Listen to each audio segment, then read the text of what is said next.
Hello, everyone. I am International Master John Bartholomew, and this is Lichess Plays. It's our Sunday Lichess Plays event. Let's get going here. Going to play as many of you as I can in 3+0 Blitz. Remember, it's got to be 3-0 standard chess. Those are pretty much the only rules. Be respectful, of course. Join in the chat if you like. Not a requirement, but we are streaming on both Twitch and YouTube. F11 is the first opponent here. Hopefully we get a game. Maybe not. We might have to abort this one. You can always re-challenge F11 if you're like scrambling back to your keyboard. Let's go Vejin. Hey, someone's got the wings. Lichess patron here. What's up, Bakuz? I see you on Twitch. Greetings. All right, and we're off. Let's play D6. Hello, Rye-Bread Fungus. Also, Tom in the building. Maxim, good to see you. Hello, Raja. Yeah, greetings to our YouTube friends as well. What's up, Riemann? John Stevenson, I see you. Okay, let's go knight f6. RRS Rav is hyped up, as well as Zar Tonga. Great to see you guys. Hello, Mohammed. Also, Casey, good to see you in the chat.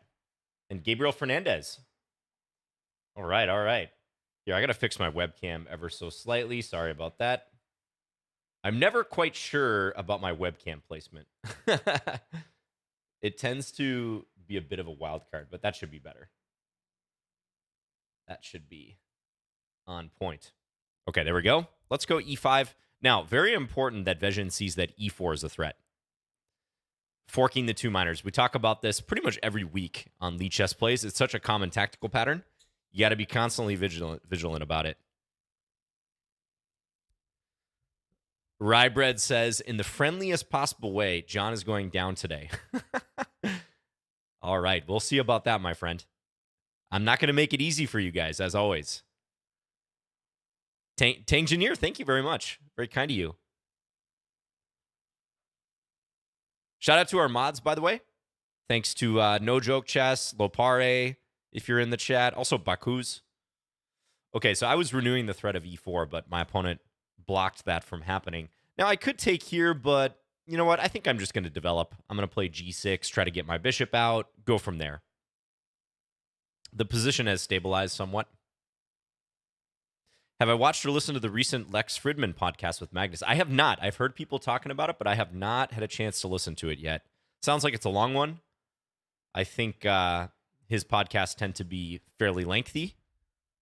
So, yeah, I'm going to try to give that a listen. Maybe when I have a long drive or something like that. Okay, takes. Which way to take back? I guess I'll take with the pawn. I do have to watch for bishop a3, like if white's pawn comes to a4, because this could be a problematic alignment. But I think I'm ready to play rook d8 next. Looks fine. Looks all good. Hello, Cronaldinho. Also, Nim. Michael Machos. Darn K. Queso Fresco. Joe Arredonda. A lot of people on YouTube. Good to see. Thank you guys all for tuning in to Lichess Plays, our weekly event. Yeah, I'm looking forward to it, Bakus. I'm curious what Magnus has to say. Could I play b5? Nah, too risky. Lose this, and then this is kind of weak. Yeah, so I got to be a little careful here. I think knight h5 is probably what I'm going to do. Bishop a3, definitely possible. I think I'll play knight c5 then. Stepping into a pin, but I think it's going to be tricky for white to exploit that pin, is what I'm banking on.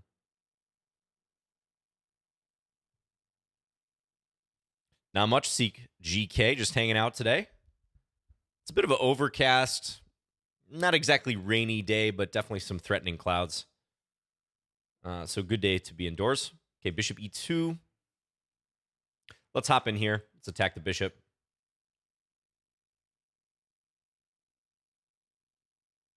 What do I think of 8g4 by white in the main line queen d8 Scandi? Yeah, it's a dangerous move for black. That's the Stockfish approved move that many people have caught on to recently. Yeah, it's a very interesting try. It's not a move a human would ever really think to play unless they've trained with engines.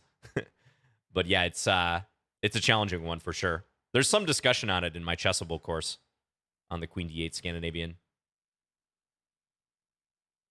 Let's go knight c5 or knight b6. Maybe even a5. Let's go a5. I'll expand. Yeah, white playing very solid. I mean, I like what white is doing here. Let's take that.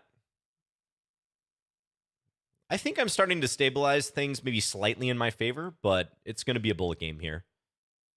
Oh, hello to Vejin, by the way. Didn't see that message. Okay, now let's go here. So this might be problematic for white. The double attack on these pawns. Pre-move the capture. No, okay. So take e4. No, if I take here, knight takes. So I better take here right away. Let's do that. We'll go for that capture. I still think the game is kind of unclear, even after white has lost this pawn. Yeah, because this is a good move. Now I'm going to go here. And if knight takes, maybe c5, really blow this open. Probably not the most sound move, but white is rapidly running out of time. I think queen takes b5 would be interesting here. But let's do this. And I have half a mind to play c3 coming up. That's what I'm really looking at, c3. Let's do it now. We're not even going to take back. Just shove the pawn. Then take here. Check. Nah, not quite working. And poor Vejin is running out of time. Really good game, though. Well played. Good game. Competitive one. I think I was worse for some part of it. Maybe right around here. Slightly worse. Yep, seems to be the case. So you had some pressure. I think you came up with a pretty good setup here with b3, bishop b2. Maybe just look at some possibilities of bishop a3 somewhere, Vejin. Like, again, you play knight c4 here. Looks perfectly good. But I think at some point, this move would be a good follow-up to try to hit my queen, try to force me to make some sort of concession here in defense. I think even up till close to the end, yeah, the engine does not like my f5 move. It says c5 better right away. So still competitive here, even though we both had little time. Okay, thanks for the game. Once again, anyone can challenge. You don't have to be a Twitch subscriber, Lichess patron. Nah, we don't do that. You know, Morphy's Law, by the way, good to see you. This is a viewer of my channel. So yeah, if you challenge Fins, F-I-N-S, to 3-0 casual or rated regular chess, and you're going to be in the group of players waiting to be paired. Everyone has an equal chance of getting chosen. What's up, Magic Pig? I see you. All right, we'll play Italian game. Tell our opponent good luck. I often joke that this username reminds me of Morphy's coleslaw. Morphy's coleslaw. Any losses till now? Oh, come on. We're only 10 minutes into the stream. Give me some credit. Give me a little credit here. Roux 7? No losses yet. This is a principal line here in the Italian game. Okay, bishop b4 check is the main move there.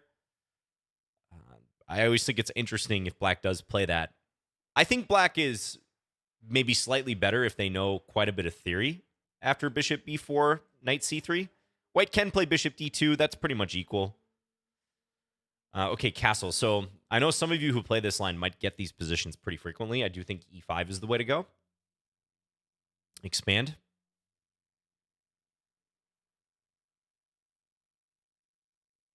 Why is it that your knights hop into a spot, but your bishops slide? Do you think of your knights as bunnies or they show horses? Well, they're into show jumping. That's right. Whereas bishops just, as we know, slide around on their diagonals. By the way, did you guys see this clip of Andrew Tang, Penguin GM? Like with this insane 13-move capture sequence on Lichess the other day? I think it's one of the top posts on the Reddit chess forum if you haven't seen it. You can probably also go to Tang's clip channels. It was a bullet game he was playing where, no joke, there were 13 consecutive captures. And he had the Dmitry Komarov like voiceover going. He uses that plugin when he plays. was hilarious. Ooh, this is going to be trouble for Morphy because f6 is illegal. The only way to block the attack on the queen is knight e7. And guess what we're doing against that? Knight d5. Yeah, this one might be over in a hurry.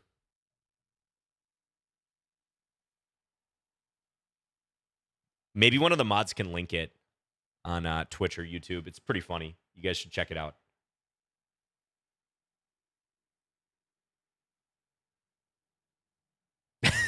Morphy.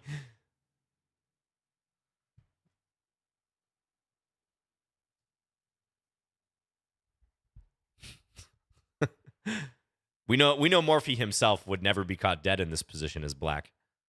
Okay, let's play king f1. We just got to get out of the check. Just big time trouble here. There's no real solution. I mean, you could play bishop b4. That might objectively be the best move. Okay, now here, I'm looking at artistic ways to finish this off because I can take here or here. Both these moves are double checks. I don't see a mate, though. I don't quite see a mate. I see some pretty threatening stuff. Let's start with this one, double check. Knight g6 is what I really want to do here. There's shades of like, some sort of h4, h5, mate down the h file with the bishop controlling this square. I can maybe try to pull that off. Like, what if I go here? Nah, it just doesn't work because you can take the knight. You can take the knight. So I think I got to take here and just kind of go on with my life. I'm searching, though. I'm looking for some sort of good solution, but I'm not finding it. Now, if here, take, I guess that somewhat minimizes the damage for black, but not on the clock. Okay. Let's bring this back. Oh, there we go. Baku's linked it, if you guys want to check that out. Pretty funny clip.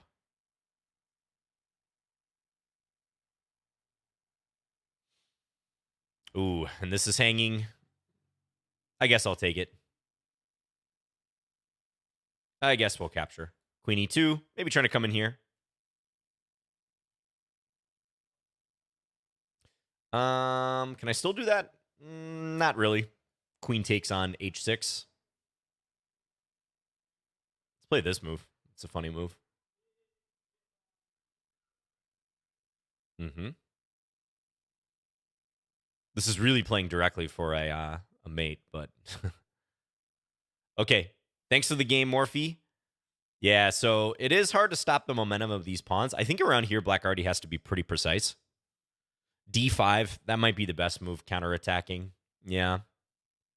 So you do often get these situations with the two pawns out here when black has played like suboptimally against the Italian game.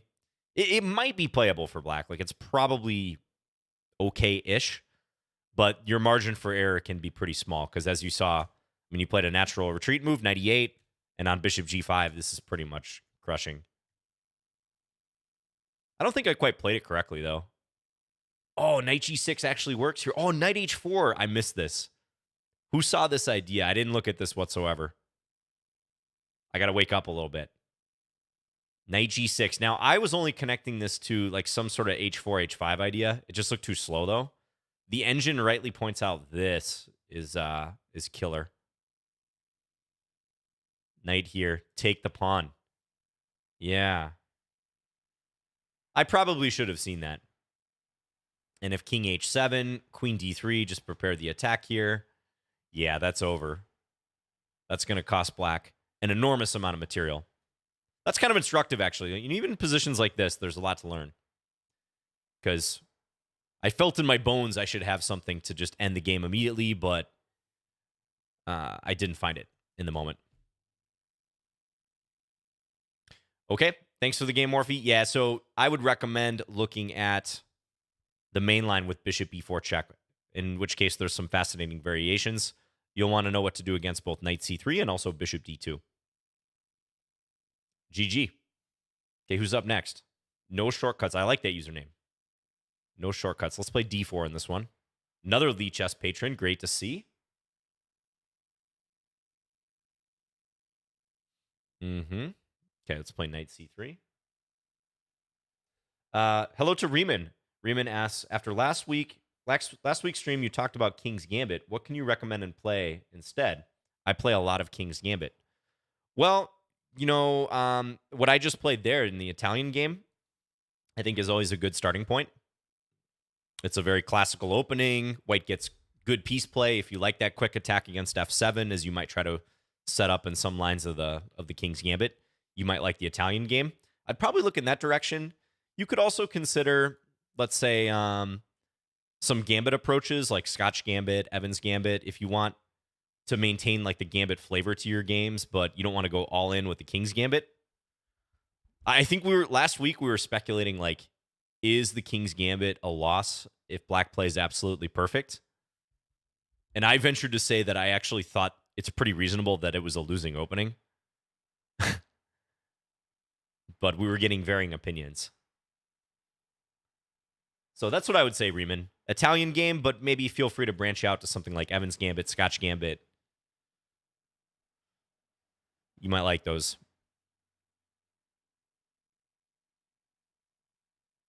Yeah, we were talking about that too, Sobels. Exactly, yeah. Okay, we'll go bishop h6, stop Black from castling. This looks a lot like some sort of variation of the French. Not exactly a winnower, but we'll see what Black does about this bishop sitting here. If bishop f8, maybe I'll go queen h4, queen f4 rather, and maintain the defense of the bishop.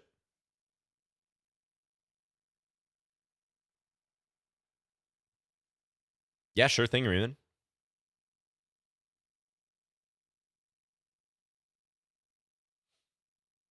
Okay, c5. Maybe knight f3. Looks normal. If c4, we'll just pull this back. Now, Black could always try queen a5 in these positions.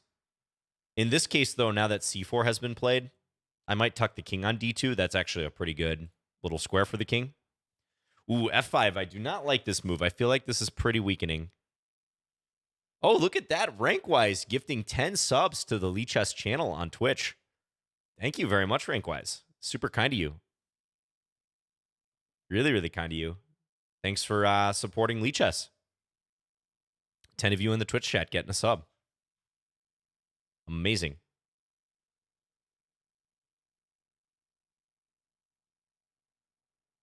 Oh, King's Crusher isn't streaming on Lichess anymore? I wasn't aware of that. Yeah, that would be surprising because he is a near permanent fixture on Lichess. We're so used to seeing him.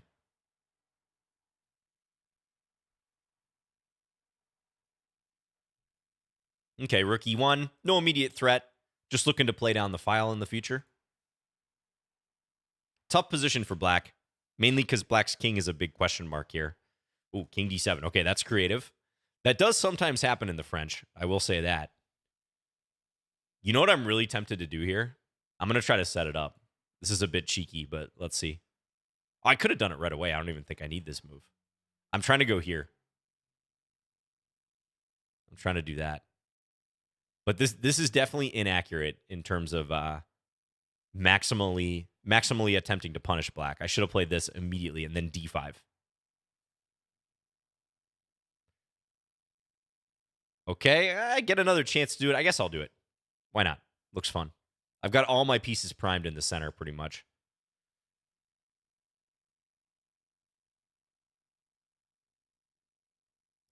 Oh, yeah, you got a sub, didn't you, bruh? That's someone's username, bruh. I'm not just saying bruh.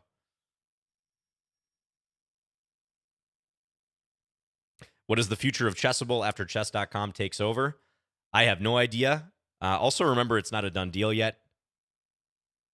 But that was the big news announced this week that chess.com made an offer to play Magnus. Okay, this is an interesting little defense by my opponent. Let me think how I want to play here. It's kind of a moot point with the time situation. I guess actually probably taking here with check is good. Because if queen takes, take my queen, I can take f6, I'm thinking. So, yeah, probably too difficult. Yes, thank you for the game, no shortcuts. I do appreciate it. So, I think the move order you chose in this game, a bit passive. Yeah, bishop e7. So, if you play e6 here, You're basically transposing to a French defense, I think, at best, because d5 is probably the best move fighting for your share of the center. But you would have to have some French defense knowledge, of course, to play this. Yeah, so I think bishop e7, probably a little bit passive. As played, I can definitely see why you did this and this. Maybe leaving your options open here, like queen a5, trying to pressure c3, trying to take with check. That would probably be my choice at this point. Yeah, and it's not even that much worse for you, apparently. But I think c4, f5, you're trying to kind of push me back with the pawns, but the position's getting increasingly hard to play. Yeah, and I really should have struck with rook instead of rook ad1, bishop takes c4. I was trying to line up my rook with your king as well, but this would have been really nice. Just lines getting viciously open in the center. All right, thanks for the game, as always. Okay, Sammy D17, good luck to you. You have the white pieces. 1837. All right, let's play a Sicilian. I've been playing a fair amount of Sicilian lately.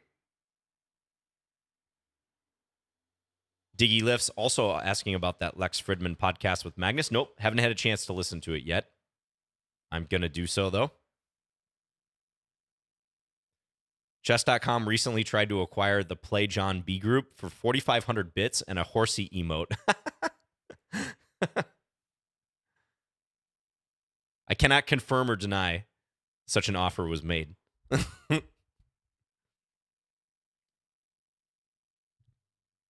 I would hope they threw in a light mode, too. You know, just saying. I know I'm using dark mode on the stream, but you guys know my affinity for light mode. I just feel more awake when I play with light mode. Okay, we're back in like an open Sicilian type position. Kind of unusual because people who play this Bodler attack, bishop c4, usually do not play d4 thereafter. So usually they settle for d3. Light mode burns your eyes. You just have to have super strong retinas like mine. That's why you're not an IM.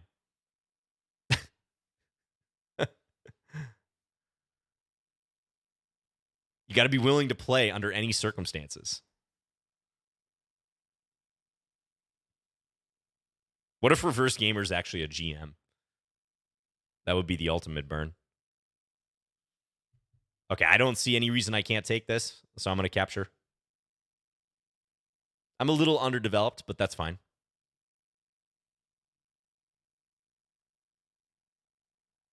Muhammad asked, why don't you play professionally anymore, John? So I've never played professionally, just to be clear, even though, you know, chess tournaments have been a big part of my life in the past. I've never relied on playing tournaments for money or my primary income, which is what I would define as a professional. I'll go d5 here. Now, I have not played a tournament since 2019. That's mainly because I haven't been studying a lot of chess and feeling prepared to play in higher level tournaments. Although I've been around chess and like I've consumed a lot of chess, let's say, like watching top level events, teaching very actively still.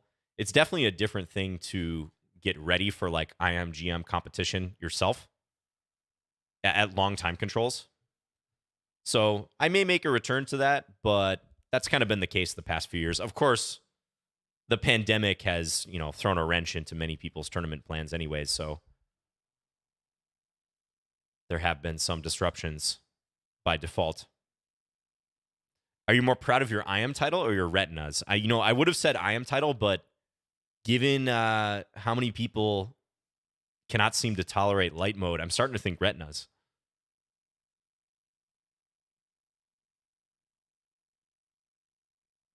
What do you do for primary income? I'm mostly a chess teacher. Yeah, I've been teaching chess full-time, or more or less full-time, for the past, 10 years. More than 10 years now. I think I started in 2011. Yep. Okay, let's go here. I think we've got this nicely defended. Now, this is an active move, but I can play queen e5 and more or less force a queen trade, I think. So white has to come back here.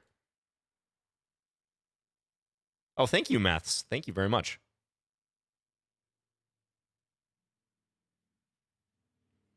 Yeah, this is a whole separate discussion, but if anyone out there is interested in getting into like chess as a profession, I would recommend chess teaching as like your primary vehicle for doing so. Some form of chess teaching.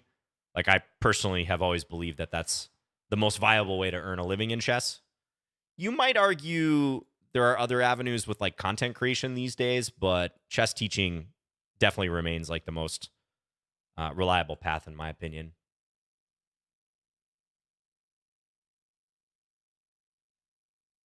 Okay, there. Let's take because if bishop takes, I have knight c2, which I think my opponent saw. Yeah, he started thinking and played bishop d1. But I'm up enough material now. This should be fairly straightforward. Too much content out there, TBH, says Tommy. But you're just watching my content, right? Okay, I could have promoted right away, too. That would have been pretty good. But this is going to be obviously enough to win.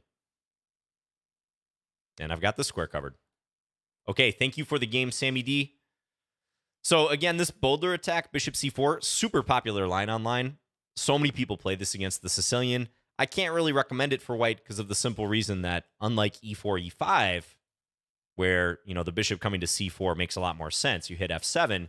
With the boulder, black hasn't committed their e-pawn, so e6 is a pretty easy decision. Your bishop is blunted. Black often gets d5 in. I just don't think it's the greatest line. It's not going to get you in like trouble or anything, but like as in you're not instantly worse. But there are far better ways to play, like the open Sicilian, Alapin, lines like that. I don't think white ever really got compensation for the pawn after knight takes e4. There was a brief moment where knight b5 was played, and I got to watch something here. Interesting that the engine says I can barrel forward here with knight takes f2. Didn't even consider that move. I guess the point is after this, I have queen b6. Pick up the knight. It's a nice little shot. Yeah, and if knight c7, we can take because we have the attack on the queen. I pulled the knight back. Also seems okay. Ooh, look at this, though. Wait a second. What did we miss? Let's try to figure this out. I saw the engine like this. Is it because... Wait, why would this be? Why does white have compensation here?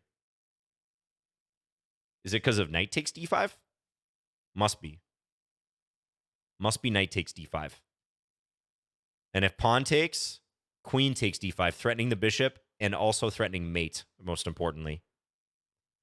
So maybe there was one moment white could have got back in it tactically for a roughly equal position. Yeah, because if I take, I'm probably a lot worse. That's right. So I'd have to take this. Yeah. Okay. So I did make a mistake. Knight d6, not the best move. This knight takes f2 move a lot better. Probably I can also castle. Like, I'm not convinced this is even good for white, but I didn't want to allow it. Okay, thank you for the game. Let's go to the next game here. Ahrad. Let's play e4.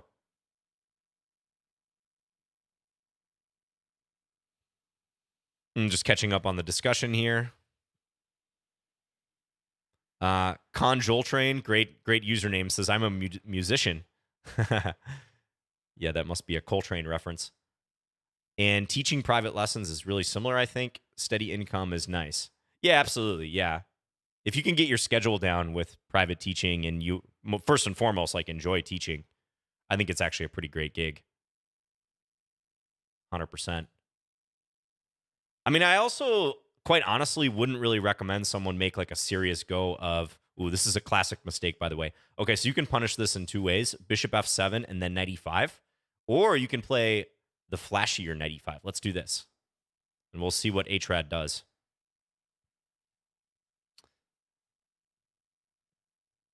Bishop takes f7 is stronger, by the way, but this one poses, a pretty big-time issue for black, and you get to try to sacrifice your queen. Yeah, an oh no, my queen moment. Okay, bishop e6, good defense. Very good defense. Excellent. So that recognizes the threat and my opponent wisely pulls the bishop back. Now, I'm not up a pawn here, but these pawns are pretty bad, so white still has an advantage. But yeah, truthfully, I would not really recommend trying to make a go of chess professionally unless you have some sort of title. I think unless you have a title, I would say like, NM, National Master, maybe like a lower title, you could also think about it. But I think that greatly improves your chances of like making it in the chess world, just having some sort of title. There are exceptions, though. Let me think what I want to do here, by the way. Like, if you're a very gifted scholastic teacher or, you have the ability to build, like, school programs that might be viable, then a title matters a lot less. I'm trying to think if I have some sort of mate here or massive win of material. I mean, either Knight Discovery or even Knight H8 looks winning. Let's play this one because that's kind of a funny move.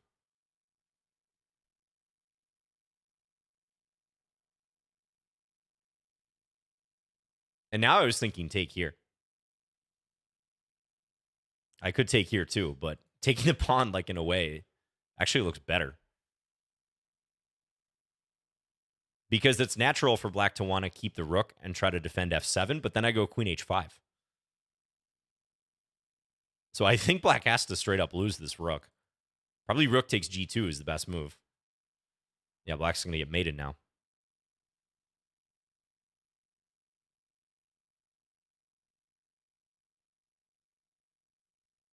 I just wanted a chance to play knight h8. I can't recall the last time I played knight h8 check and not taking a rook in the corner.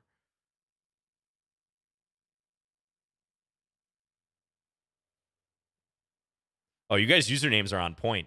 Maths for You says, John, I'm a math teacher and also tutor math privately on the side. Thank you for the game, Ahrad, by the way. Do you have any tips to keep a consistent schedule of tutoring students? Let me think about that for a moment. Yes, thank you for the game. So you did dodge my main threat with knight e5, but this is a good illustration of how in the Scandi you got to watch for bishop takes f7 related ideas constantly. So yeah, here a6 would be a better idea. This is the move I recommend in my course against this particular move order. You can think about putting the bishop on f5 as well, although arguably white does get some initiative even after this move. So yeah, you want to keep this bishop back a little bit. The bishop g4 move is okay to play if white does something like this. If white has put the pawn on d4 and not put the bishop out here yet, then you're okay to play this move. But always, always, always, when you're considering bishop g4, think about the possibility of bishop takes f7 or some sort of attack on that square. Oh, look at that. Actually, this stockfish likes knight e5 more than bishop takes f7. Oh, yeah, that's instructive for you then, Ahrad. Yeah. But good job finding bishop e6. A lot of people wouldn't find that, quite honestly. Some people might play bishop h5, whereupon white gets to play the very fun queen takes h5 and says, hey, I've still got the same threat. So, yeah, it's just honestly tough after that. Knight fd7, also a mistake, but it's a difficult position. I guess I would try something like this, like what the computer's suggesting, looking to get castled, but you're in for a really difficult position. Okay, thanks for the game. I lost to an 8-year-old. Haven't we all? Good luck to you. All right, let's play e4. Maths, just to come back to your question, any tips to keep a consistent schedule of tutoring students? I think that's going to be pretty personal. There's probably not a whole lot I can say to you that will be helpful because we're in different domains. Okay, I'm going to play. We have a Stafford Gambit practitioner here. I'm going to play my line against the Stafford. I will say I do live and die by my calendar. And if you're like tutoring by the hour, like you have to be pretty disciplined. I mean, maybe just some general things that might apply. I like to space my lessons by 30 minutes usually. Like if I'm teaching multiple lessons in a day, I don't, like, let's say I have a lesson 1 to 2 p.m. Like I don't start the next lesson at exactly at 2 p.m. I think you're going to run into problems just scheduling-wise, if you do that. I like to space them by 30 minutes. Even 10, 15 minutes can be kind of tight if you want to, like, you know, use the bathroom or get something to eat, review your notes for the next lesson.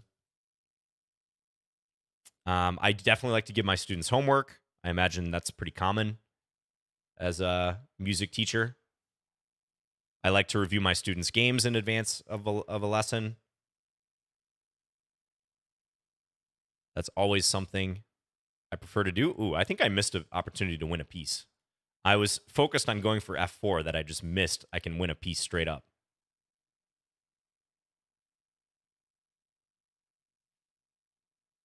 I can't really do it anymore because this happens. So now I got to think like, do I want to take here or somehow keep my knight? I think I'll try to keep this knight.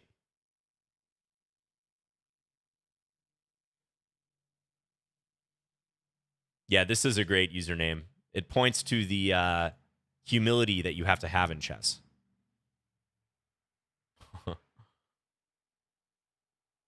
There's always someone younger and better than you in this game. And if there isn't, well, enjoy your time at the top momentarily because it probably won't be that way for a long period of time. Okay, we're going on the hunt here. Let me think. If I go queen h5, this is borderline checkmate. I can also throw this in first. Yeah, let's throw that in first. Why not? Controls the g7 square. And now how to finish this. Let's give it check. And then on king... Oh. I was going to say on king h8, I was probably going to go like queen h4. Or queen h3.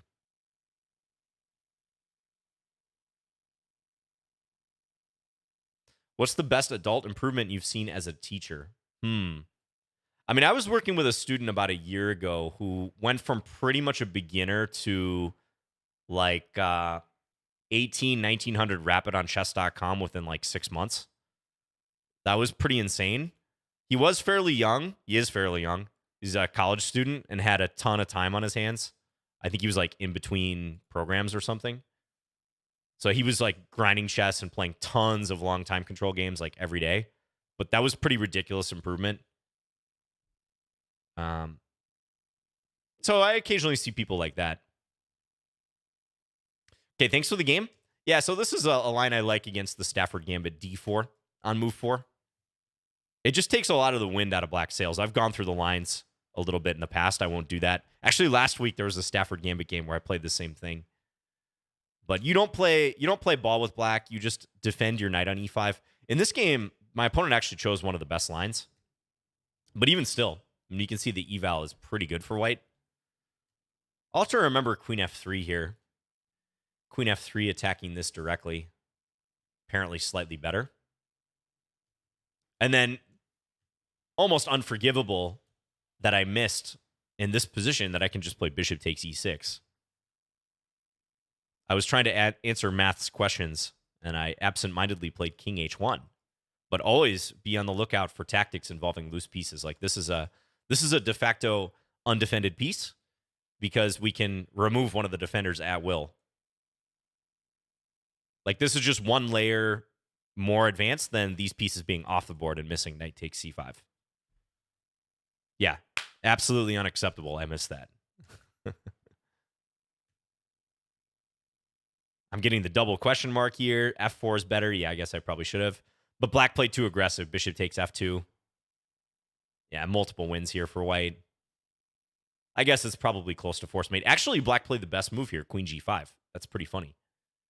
It staves off mate the longest, even though it loses the queen. So on king h8, I was going to play queen h4 or queen h3. Looks like queen h4 mates a little bit faster. And if h5, because queen takes h7 is a threat, I think something like this. Or queen e4 also works. That's probably why queen h4 mates a little faster than queen h3. Because on h5, I can't get my queen to e4. And f5 is guarded. But this is, of course, still completely winning. All right, thanks for the game. Brush up on Eric Rosen's videos. See if he covers d4. There's so many Stafford Gambit players out there. They're all over the place. Okay, Jim Bobo up next, 1821. Good luck to you. Maybe I can get a Jinji Indian, another of my favorite openings. Yes, we have a mainline Jinji.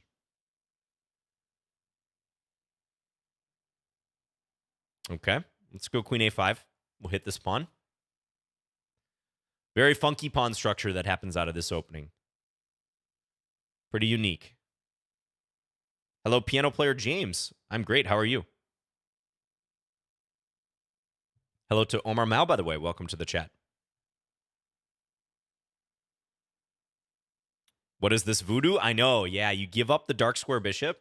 It's very fun to play. Super fun line. It's actually kind of a strategic opening, despite the bizarre look. Like, you try to prove that these doubled C-pawns are weak in the long run, and you stake a claim to the E4 square.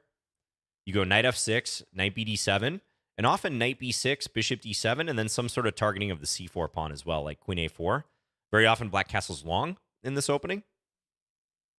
Even though there's a half-open B file, you will find, especially if I'm able to do it in this game, that the king is quite snug on the queen side. Let's go here. Not fearing knight E6 because I'm going to go knight E5. When did I first learn about the Jinji? I had never heard of it before watching your content. You know, I think I had known about it for a long time, but never tried it. But then I saw Grandmaster Robert Hess, who you guys might know from like some chess.com broadcasts. I saw him playing it in tournaments maybe like 10 years ago. And he was kind of wrecking like lower rated players pretty easily with it. And I liked the look of how the lines went. So I thought, this might be worth a shot. And I gave it a try, and I was like, I actually really do like this. And I started playing it selectively. It's definitely a risky line, like no doubt, but it has its merits.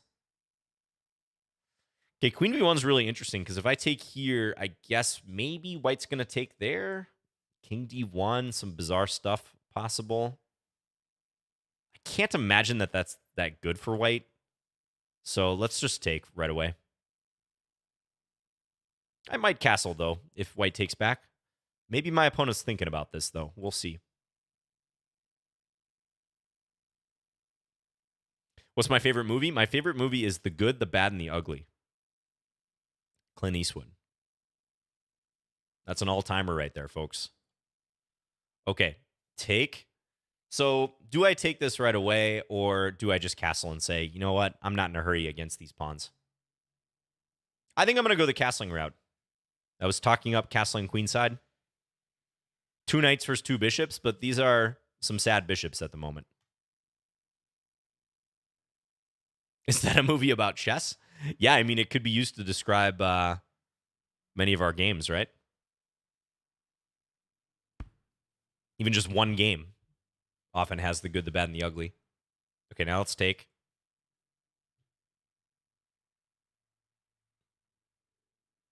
Can't get my kids to endure it. Such a long... I mean, yeah, it's not really a movie for kids. Deals with some heavy topics, I would say. It's not like you're watching Finding Nemo or something. All right, take. You were probably making a joke. I'm sometimes bad at detecting sarcasm, especially online.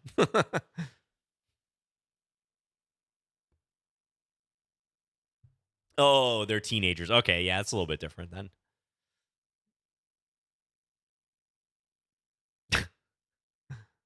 Yeah, it's like pick some really dark movie and be like, I love the movie, but I just can't get my kids to watch it. You know, they're just not interested. They get scared. All right, queen e3. So I can take c3. I can take with the queen, just completely kill any sort of play that white has here. If I take with the knight, like queen back to d2 is mildly annoying. So sorry to be a buzzkill, but I'm going to play queen takes. Yeah, no country for old men, right? Okay, king c7.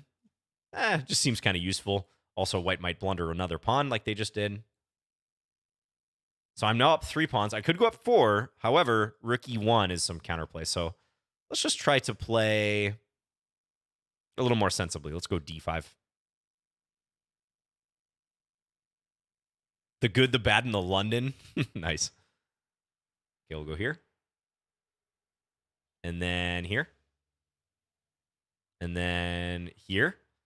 Nice bastion of pawns in the center. King coming up to protect.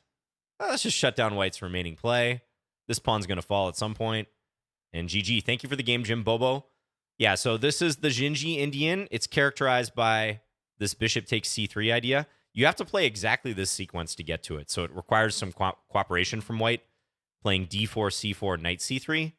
White has other options here, so you can't like force a Jinji Indian against d4. A lot of people play e4, knight f3, e3, stuff like that. Then you're not really in a Jinji. But in the Jinji itself, I mentioned this before, but white pretty much has to play actively against this early on to maximize their advantage. Top moves, h4 and e4. Both kind of bizarre moves, right? h4 and e4. But if someone is inexperienced against this opening, they're not very likely to play those moves in my experience. And, I think once we get about here, I think black's already doing really well. I mean, you see the eval. Because it's not simple for white to activate the position with these two bishops. They need to open it, and they need to open it fast. The longer white waits, the more the knights start to work their magic, the more the pawn weaknesses start to tell. So if you're looking for like a quirky, strategically strong, potentially opening, check out the Jinji Indian. Yes, also known as the Beef Eater. Modern defensive Beef Eater variation, named after the Jin, I believe. All right. Let's go to the next game. Thank you, Jim Bobo. ChessMD is up next. From the guy who made the fried liver attack. Right, yes. Oh, wing gambit. All right, let's take. And then A3 is customary. Wing gambit time, folks.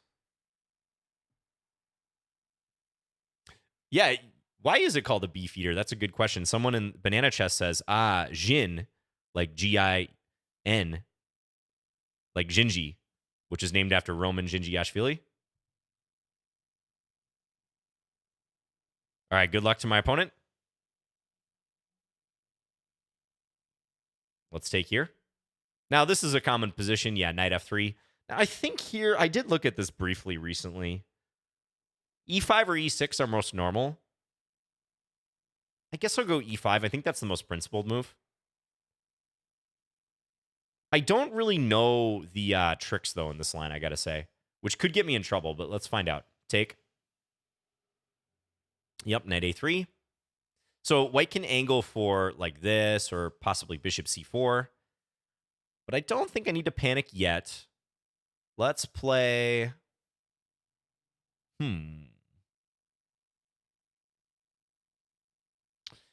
Is bishop d7 a move? It seems kind of ridiculous, but I'm definitely thinking about it. Bishop d7.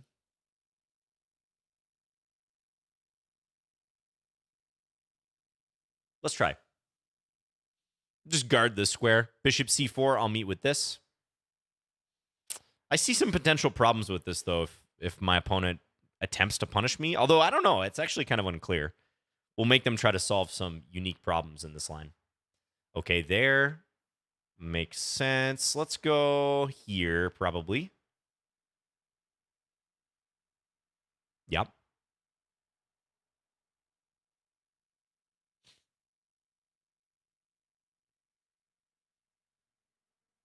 Accelerated Dragon sounds cool. Yeah, there's some cool opening names. The Hyper Accelerated Pterodactyl.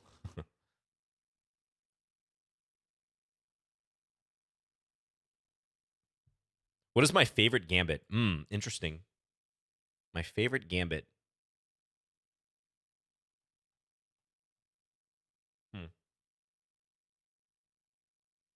I shouldn't have to think this hard, but I don't really have a lot of gambits in my repertoire. Okay, this is going to sound ridiculous, but I actually think the Marshall Gambit in the Ruy Lopez is pretty darn interesting. It gets a bad rap because it's very drawish at the high level, but I think there's some fascinating stuff that happens in that opening. So, like, if I didn't know that the engines just mostly consider it a draw, I would probably say that. I think some lines of the Botvinnik variation of the semi-Slav are very interesting. Okay, now against this move, I was thinking maybe bishop takes f2 and then take here. Is that like a reasonable way to play? It looks like it. If I take here first, white takes with check, so that's maybe not as desirable.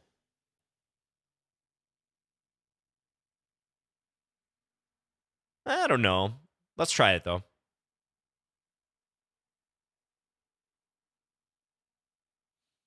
I think white can get the pawn back. They can definitely get the pawn back, but their king's going to be a little exposed.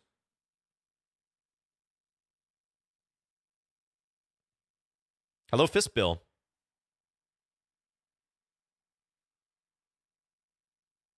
I like how I chose like one of the most conservative gambits, the Marshall Gambit, as my answer.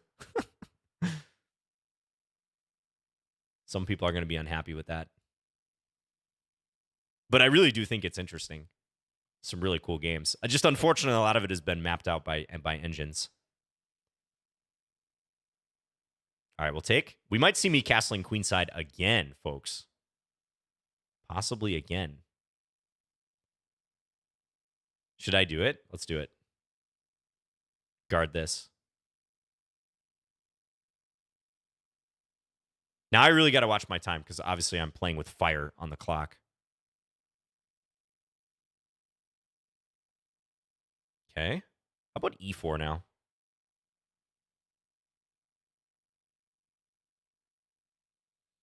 Some problems here for white, maybe.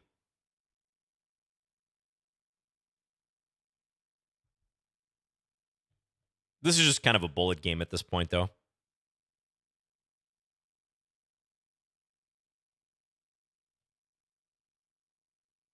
Just a bullet game. Hello, Lopar. What do I think of Ultra Bullet? I think I'm too old for that. That's what I think. I wonder if bishop f8 was actually good for my opponent there. We're going to check that after the game. Time is going to be the deciding factor here, and I think I'm getting the better of my opponent on the board, too. But I really wonder about bishop f8. Knight g4 might have been good there, but okay, we get it now. GG ChessMD. Yeah, interesting one. The wing gambit. This is a tabby up position. I just wasn't quite sure how to handle it here. I probably should look into this more. Bishop d7, not the best move. There's some games from this position. Not a whole lot in the Masters database, but looks like knight f6. If this, you can castle, you can allow this because of why. Queen here. Okay, interesting. So maybe the threat of knight b5 actually isn't that big of a threat, according to the engine, although this is not something you're probably going to play into unless you know.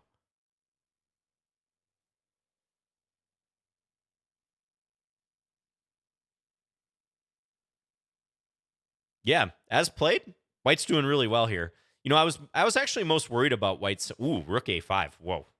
Whoa. I don't think anyone saw rook a5 here. I'm just going to assume those of you at home did not also not see rook a5. Someone might have. Someone might have seen it. Some people were mentioning c4, but I think after this I can play b5, right? Looks a little shaky, but I don't think that like wins a piece for white. Maybe better, but rook a5 though, that's a nice one. Kind of a hard move to consider, but in hindsight it looks more obvious. Yeah, so bishop d7, even when I played it, I was like, I don't think this is the best move. But I was also worried about white simply like taking here and then, I don't know, knight takes e5. Because if I take back, there's rook e1. I thought, all right, I'll probably try to try to castle or something quickly against that. But that might have been also a reasonable way to play. What about as played in the game? Does white have bishop f8 here? Yes, look at that. Bishop f8. White had a chance to occupy the square that my dark square bishop started on. It's a nice little pattern when you haven't developed a knight yet and that rook is stuck in the corner. And I would have to get creative here. How do I even hold this position? Rook takes. Oh, because if the king goes here or here. No, but there's bishop d6 as well. Here, knight e7. Really? This somehow defends for black. That's pretty crazy. Put the knight under attack and give white a choice of which piece to take. If take here, take, and I have enough pawns. More than enough pawns, actually. I have 4 pawns for the exchange.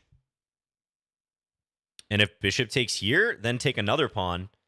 I have 5 pawns for the piece in this case. And this is roughly equal according to the engine. That's a crazy line. Take and then knight e7. Wild. All right, so thanks for the game, ChessMD. Really interesting one. Wing Gambit. Maybe worth a punt from time to time. Sometimes I don't even take the Wing Gambit, to be honest. Sometimes I play b6 here. But definitely capturing is the critical thing to do. All right, Spooky Pants. Hey, good to see you. A frequent opponent in Lichess plays. All right, another d4 game. Let's play knight f6 this time around. Maybe like c5 here. Looks like Spooky Pants is maybe going for Jobava London. Something of that type. No surprise that the top game was Simon Williams. Yeah, I did see that in the database too. That was funny. Oh, yes. Thank you for watching, Chris, on YouTube. I see you. This question was asked a lot earlier, but Muhammad asked, don't you have the desire to become a grandmaster? Absolutely. I think it'd be great. But I don't have the fire right now to want to pursue it to the exclusion of everything else I'm doing in chess and life. I really think you need that single-minded purpose to make the grandmaster title, to make a good push for it. And I'm 35. I'm turning 36 actually in about a week. So I don't feel like age-wise I'm out of it. But, you know, life just gets more complicated as you're older. So it's harder and harder to justify the sheer amount of time and energy you need to expend to try to make a good push for GM. Still might happen, though. I'm not ruling it out. I have some ideas for if and how I decide to do it. Should I try to be really sneaky here? Okay, we're going to put Spooky Pants to the test. I'm going to play a very ugly-looking move. But you guys should know what's up here. I've told you guys. Let's see if Spooky Pants knows.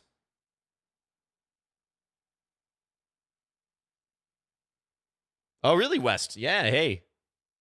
Happy birthday to you. Okay, knight b5. Interesting move. Definitely an interesting attempt here. I'll go e5. Let's see what Spooky Pants has in store. Yeah. Okay, but I was thinking, kind of like we were analyzing in the last game, that it's not so bad to lose this knight, because you always got to discount a knight like that. Like a knight like this trapped in the corner, no feasible way out, is not worth 3 points. It's going to be captured at some point, and I can take the bishop. I think almost guaranteed black is better here, because this knight will fall. Also, I have pressure here.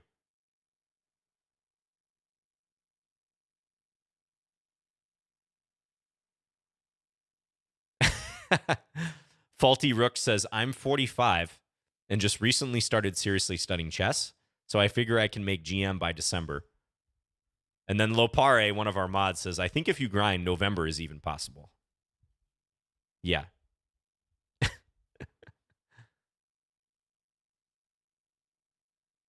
Okay, Spooky Pants getting very creative here, b4. But I don't think we're going to be shook out of our material situation here, our much better material situation. Let's just take with the knight. Keep the bishop defending f2. Bridget, thank you for subbing to the Lichess Twitch channel. Greatly appreciate it. Hey, John, what do you recommend playing against the England Gambit in the London? Okay, so you're not really even going into the London. I would not recommend following through with the London after d4, e5, which is the England Gambit. I think, honestly, England Gambit players sometimes play it because they catch people doing that. I would recommend accepting that Gambit. That's one Gambit that's pretty darn unsound, and you should think about accepting it. So d4, e5, d takes e5, knight c6, knight f3, queen e7, bishop f4. You can play bishop f4 at that point. You got to know a thing or two, but trust me when I say that's very good for white, if not just winning.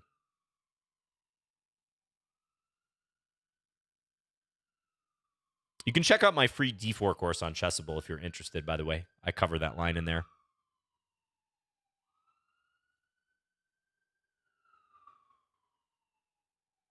There's a really good talk by Danya on YouTube, how to refute on the accept. Okay, yeah. Yeah, Danya is always a good recommendation, too. So again, we haven't captured this knight yet, but it's coming.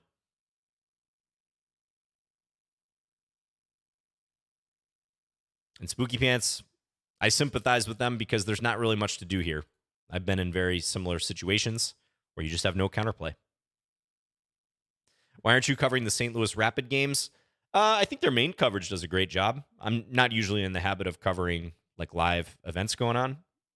I did go over, if you guys happen to get a chance, check out the game Firouzja versus Shankland from 2 days ago. Wasn't yesterday, it was the day before. 2 days ago. Incredible endgame with knight and two connected pawns like deep in the enemy position against queen, actually. Some insane variations. I won't spoil it if you want to check it out, but I will say like any result was possible in that endgame. And the players didn't play it perfectly by any means. Very tense situation. Yes, thank you, Spooky Pants, for the game. All right. Yeah, so I kind of set a little trap with queen e8. Remember, these two pieces, these mine are separated by one square. I'm trying to go e5 with tempo, followed by e4. Okay? And I kind of think white should move one of these pieces to try to take the sting out of that. Here's a question for you. Why do you guys think I played queen e8 instead of queen e7 to try to set that up?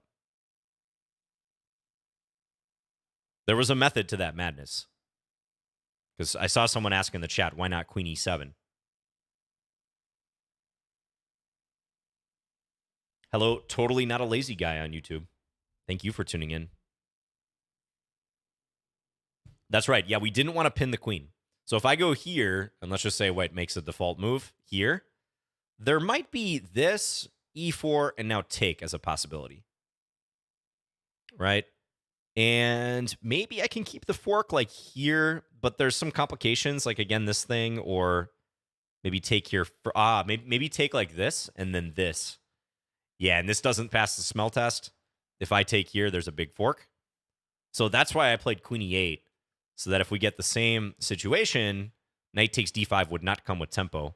However, I'm seeing now like maybe this is still possible. Might still be okay for white. Yeah.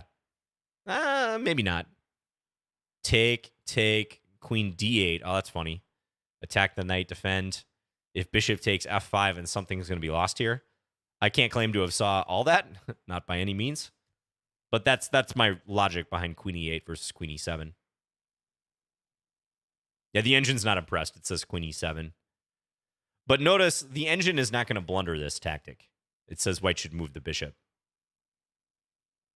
So I was going by the, kind of coffee house approach, like maybe my opponent will blunder, little hope chess, if you will. And I didn't want to be obvious about it.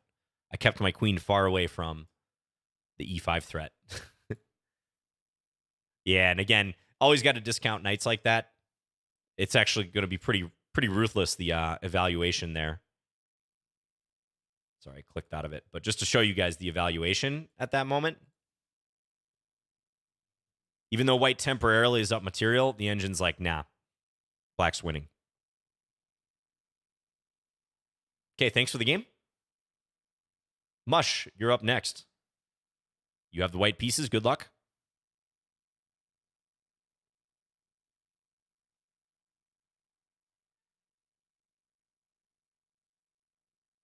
Ganesh says, "Hey John, it's a little difficult to play against the French defense, so I prefer exchange variation. Can you suggest an opening to counter the French?" Yeah, the French is an interesting one. I just kind of hate the French for both sides, to be honest. It's just an opening of misery. Let's play like a Schlechter Slav. Yeah, it's annoying to play against. I don't really have a line that I consistently employ against the French with good results. I'd be curious what the chat says. I've tried various things. I've played advanced variation. I've played the knight c3 line on move 3, the Tarrasch, which is knight d2. I play king's Indian attack against it a fair amount. I don't really prefer like one single line.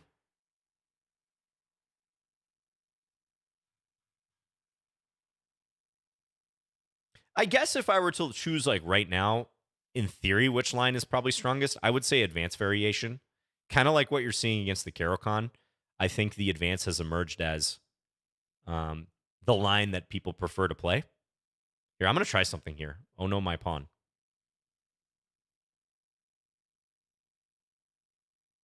My idea was if knight takes e5, I was going to play d4, take, queen takes, and fork the knights. So what to do here?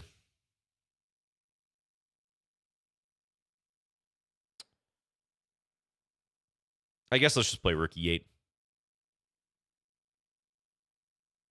I don't think the exchange variation should be your go-to against the French. Some people say it's okay. I mean, I think if you want to maximize your advantage, it's probably not the best option. But you could make a case for it, as Sobels is. I know he plays it.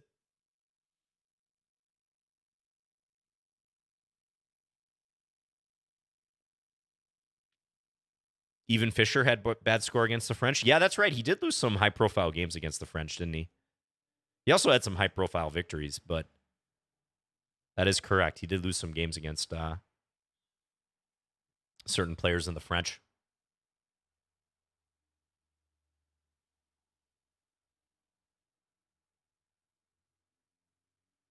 Two knights, says Tang Engineer. They highly recommend the two knights variation. Interesting suggestion. Okay, now let's go back here. So I feel like I'm a lot better in this position, but I haven't found like a key or easy way to strike yet. Let's play a6. We'll just rule out any b5 stuff for now. I feel like white's going to have to reorganize their queen side. Maybe I'll start attacking on the king side now. I could think about d4 too, but I don't quite see the need for it yet. So I'm gonna start probing on this side of the board.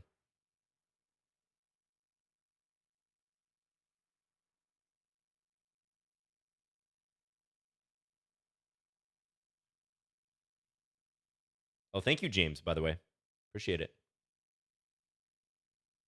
Connor says there's a new version of the MBG with castles and rook e1 instead of c takes d4. I think MBG is the Milner-Berry Gambit, which is a line in the advanced French. That's an interesting one.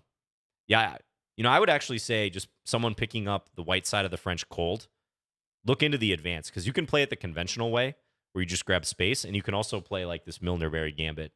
Some interesting stuff there.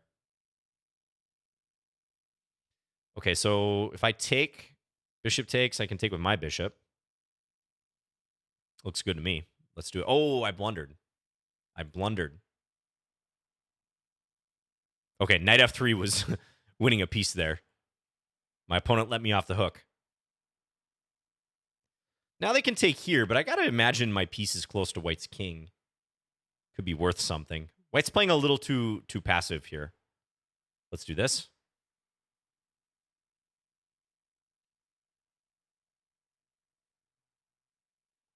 And now maybe bishop h6. Looks annoying. There's this, though. I should probably be mindful of that. But I feel like I'm nearly mating my opponent at this point. Maybe that's a little optimistic, but it looks kind of nice. In the interest of time, I'm just going to come back and defend the d6 square. And try not to lose on time. Okay, take. This is hanging too, but let's try to get c5 in.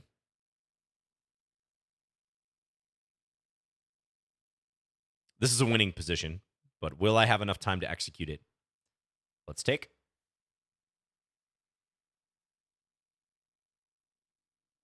Attack. Very awkward for white to defend that. I think I can take this.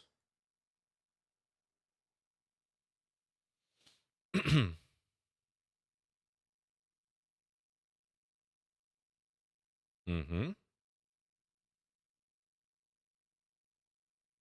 Mm-hmm. Now we're going to win this bishop.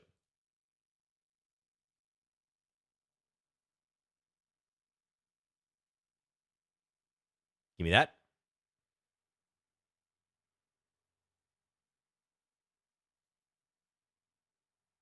And this is GG. Okay. Thank you, Mush, for the game. Interesting moment where I got a little over my skis by playing queen takes h4. Looks pretty good at first, but I think knight f3 is much better for you. Knight f3. Attacking the queen and defending h2, combining attack and defense. Looks like I have some modest compensation. Oop, not with that move. Queen f6. Lose the bishop and then bishop h6. That's a nice little resource. Queen moves somewhere and then take here, but this position is kind of a mess now, and you're up a piece for a couple pawns.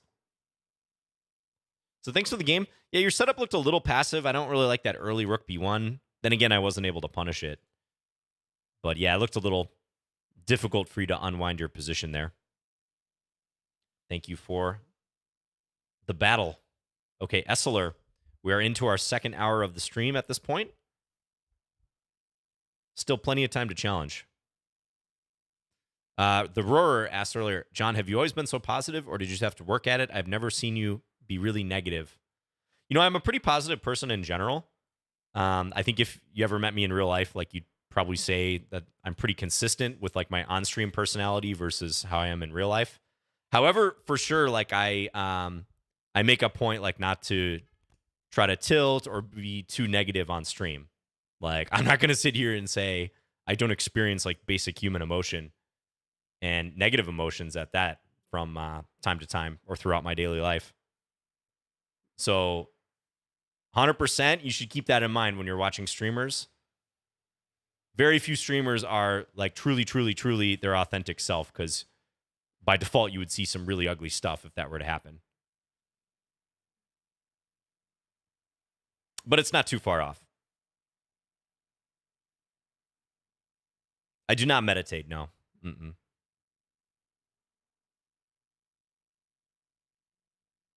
I think for me, like, being positive, and that is a blunder by black, has a lot to do with like how I'm managing my day-to-day like habits, sleep, stress, diet, whether I have time to work out. It's a lot of those habits. If I do all that, like, I have a good life and I have great friends and family. I feel just a great purpose day to day with the work I do, especially in chess. So I think that just helps it enormously.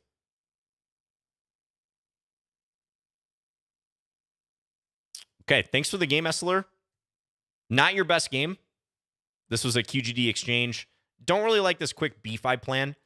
That creates a backward pawn on the c file, which you might honestly want to try to get rid of.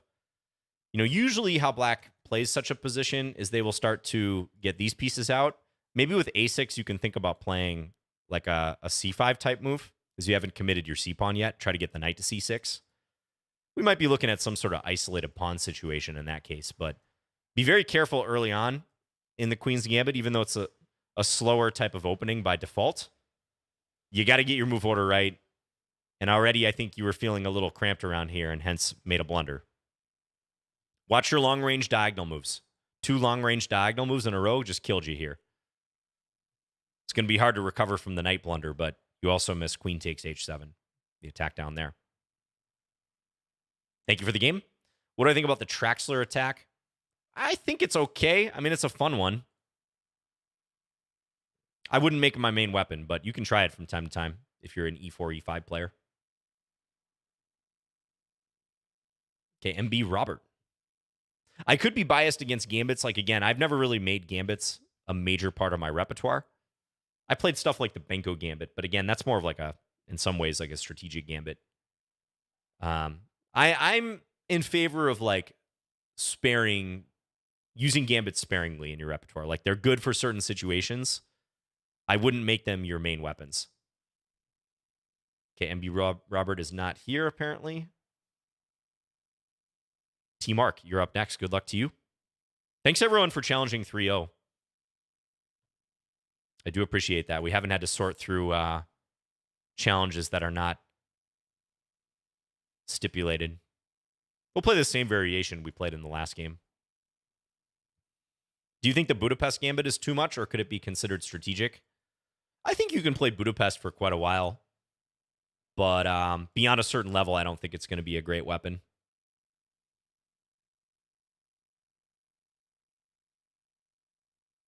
Do you think the Botez Gambit has been refuted yet, John? I think they're still working out a refutation of the Botez Gambit. The jury is still out.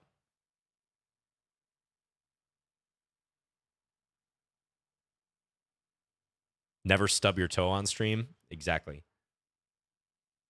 Okay, Queen E8. So my opponent copying my playbook from earlier, Queen E8 instead of Queen E7. I think this indicates that T Mark wants to go Knight E4. I'm going to castle, step out of this pin. Now, if Black is really committed to Knight E4, they will take on C3 and then play it on the next move. But no, Bishop D6, okay. What now?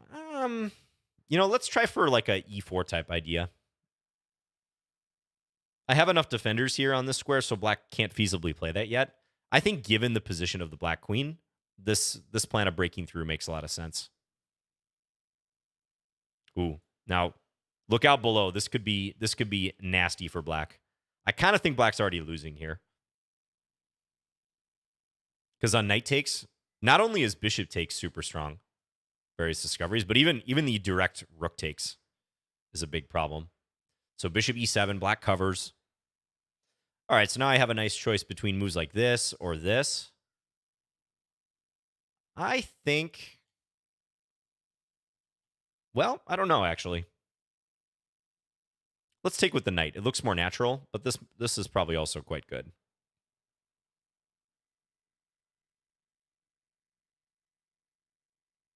Oh, that's a very rare compliment, says BMAC. They said they like seeing the different boards. Yeah, I do try to mix it up from time to time. And remember, you guys on Lichess always have options. You have board theme, which is the color and the grain of the squares, and also piece set. Those are all in your preferences. There's tons of piece sets to choose from. I think there's almost like 30 different sets. Okay, knight f6. Let's take here. Take here. So we bank a pawn. We kind of rip open the king. And let's go here. Maybe queen e4 was also good, but I'll play this one. Horsey is secretly John's favorite set. Yeah, don't blow it up on stream. Don't give away my secrets.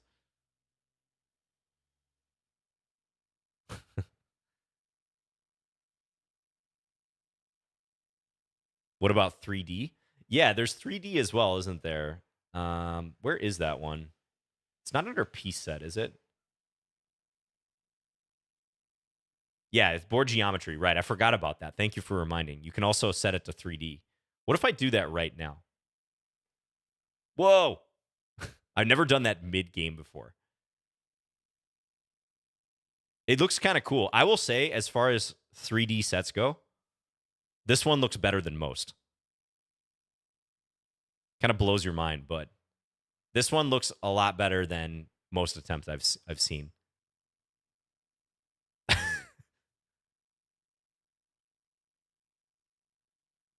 Change the color.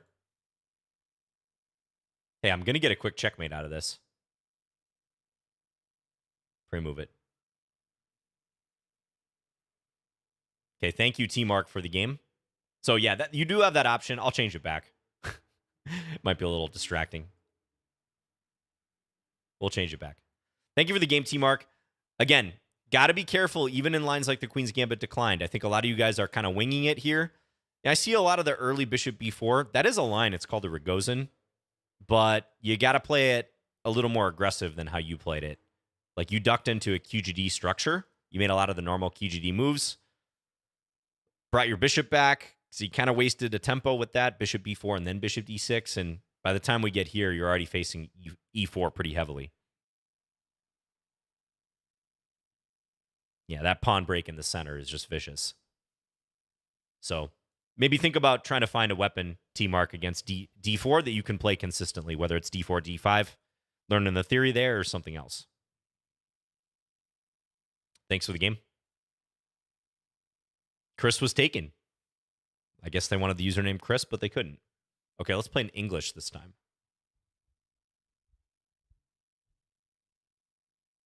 "3D Blindfold?" Yeah. Well, we are going to play our usual Blindfold game. You guys know it at the end of the stream. Do an Italian. Luke wants an Italian. Okay, maybe I can work an Italian. We already played one this stream. John asks, if not the Traxler, what would you use against fried liver? So let me think. So are you asking for white or for black? So you must be asking for black, like what to do against the Italian game. Personally, I've usually played bishop c5 on move 3. The Joko piano. Just my preference. But your mileage may vary. I mean, I think two knights defense, if you're willing to study that theory, is probably even a better weapon. It's just a little more risk reward. You know, like the lines are sharper. You got to know more. But you can get some really interesting and good positions out of it.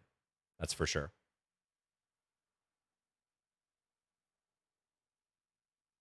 Okay, kind of a quirky position here.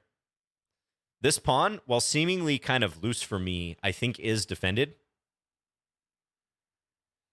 Because if ever this happens, I take with the bishop, and then the queen is unveiled as a defender here.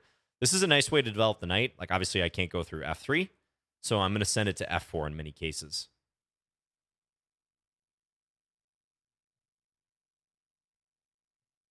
Oh, thank you, Reed. Thank you for tuning in. Thanks, everyone, for watching today. How many viewers we got? 200 plus on YouTube, about 250 on Twitch. Excellent. And that's with events like the St. Louis Rapid and Blitz going on. So really great to see. Thank you guys once again. And thanks everyone on the VOD watching in the future. Appreciate you guys too. All right, let's castle. A5. All right, all right. Yeah, I'm looking for opportunities to win this pawn as well. I mean, that might be possible. Like, what if I go here, actually? Let's try this. We're going to spice things up. I'm going to try to win this pawn, kind of judging that black's queen side is underdeveloped. So this pawn is looking a little bit lonely. You're watching both right now. Oh, very nice. Okay. Who's leading the tournament right now? Is it still Faruja, MVL? I think they were doing pretty well.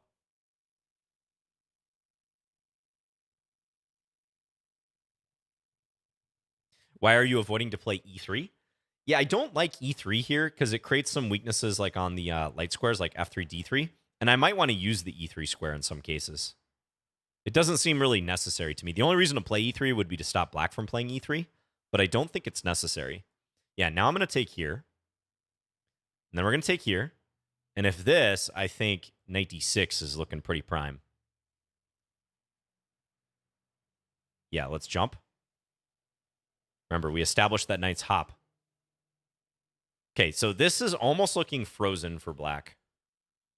I just got to think how to increase my edge from here.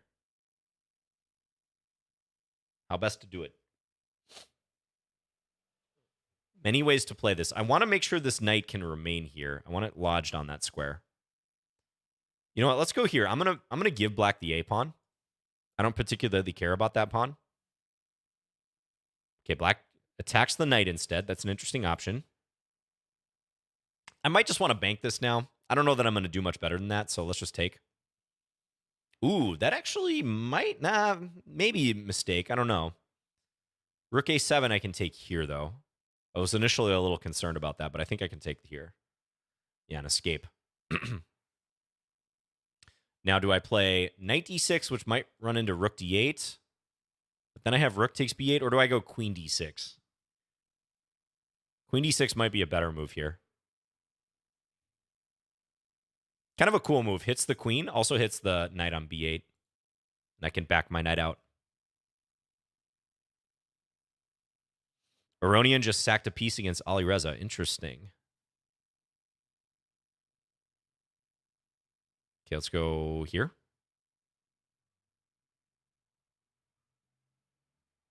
Looking good.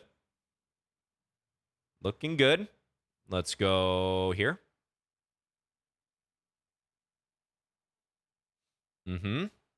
Jump.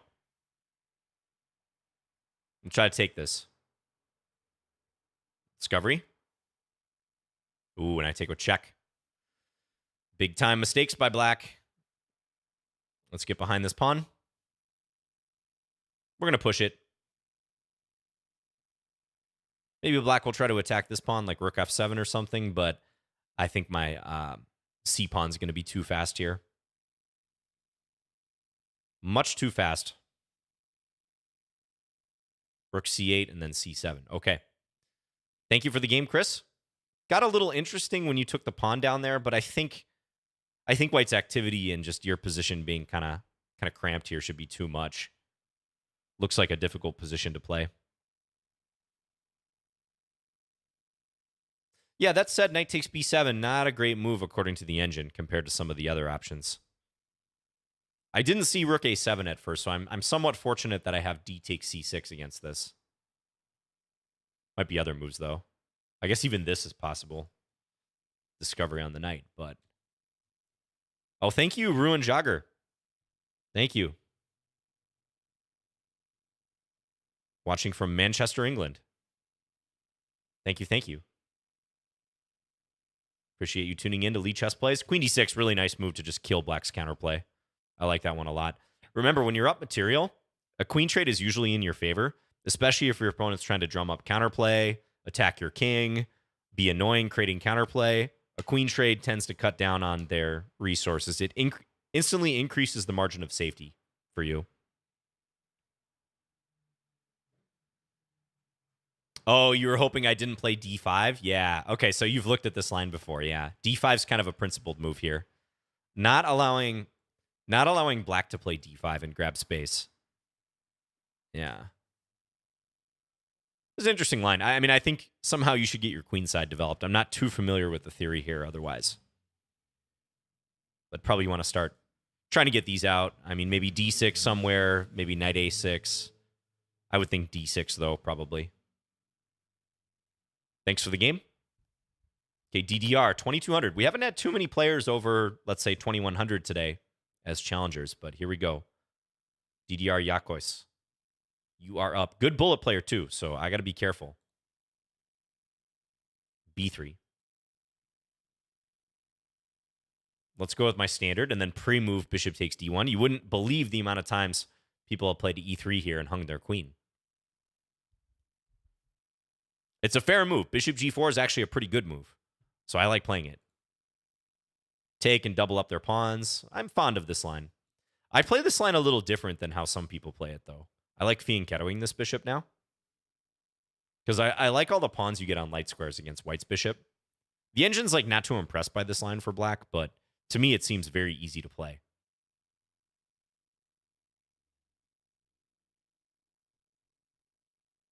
Bishop g4 is the new antidote. It's, I think, a pretty good line for black. Yeah, absolutely. I mean, white can chase your bishop. They can play... Ooh, white actually takes. Really? Makes that capture. That doesn't look right. Because I can go c5 here. I think this is terrible for white now. c3, take, knight c6. Not good at all. White's going to have a bad bishop. They're going to be down a pawn. This is no fun for white.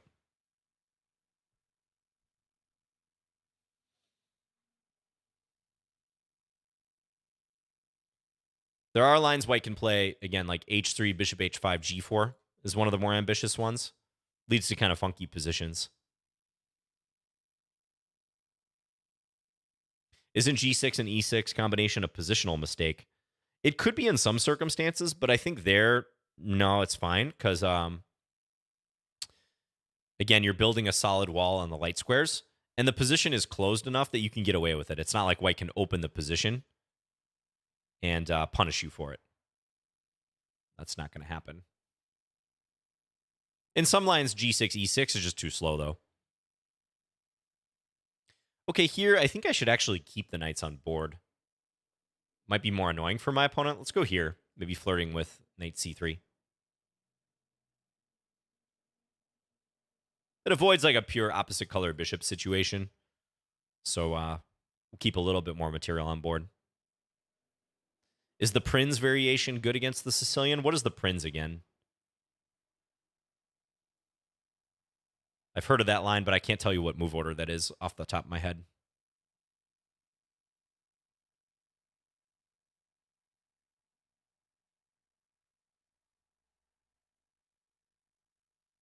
Oh, Reed was asking about the Twitch link. So we're at twitch.tv/lichess.org. All one word, lichess.org. Now, against this, I was thinking, here, I guess rook takes c3 is possible. Probably rook c8, therefore. Yeah, let's go rook c8. Just defend the knight.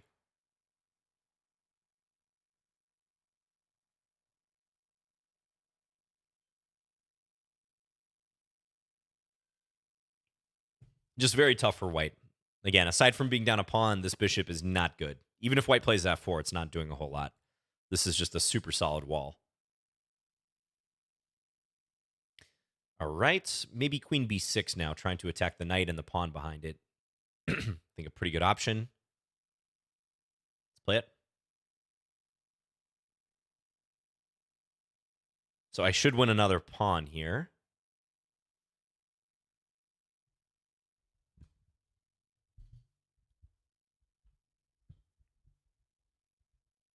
John, what is your favorite variation or defense or attack name? I got to go with the Nescafe Frappe attack in the Benko Gambit. Nescafe Frappe attack. I know it sounded like something McDonald's has branded, but that's an actual name of an opening.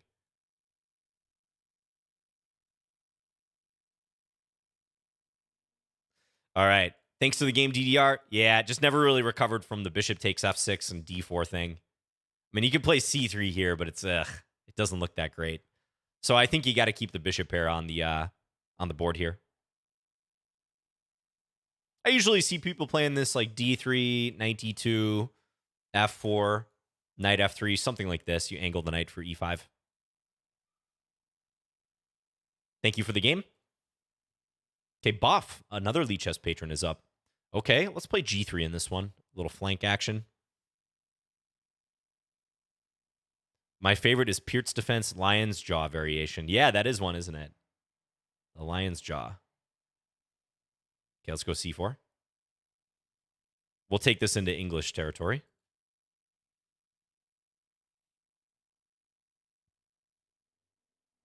Pretty good line for black. Can be hard to get an advantage against this line. I'm going to try one of the ways you can try to get a grip on this square. But black is totally good here. I played this from the black side as well.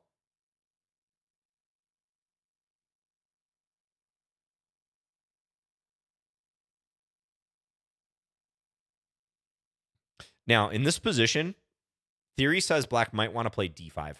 Yeah, take the opportunity to play this. Seems like Boff has studied this variation.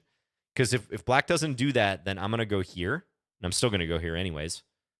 But it would have been harder for black to offload the d-pawn, and I might have occupied the d5 square. I think there's still some interesting possibilities for white in this line, but it's been a while, admittedly, since I've looked at this.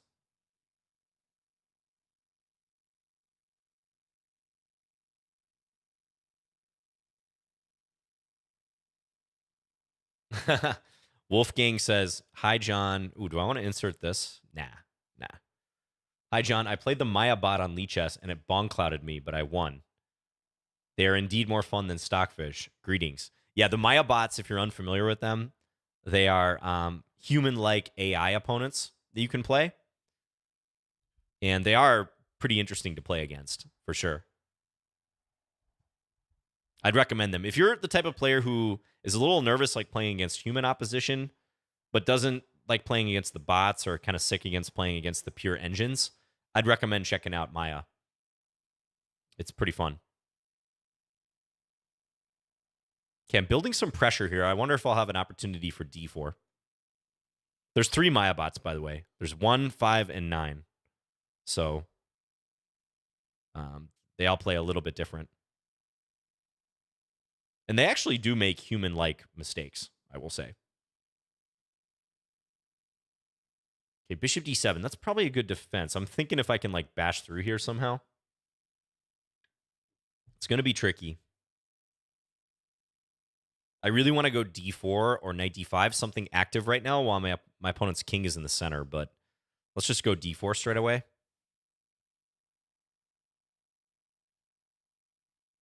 Very interesting position. Man, I really want to play this. I don't think it's sound, but I'm going to do it.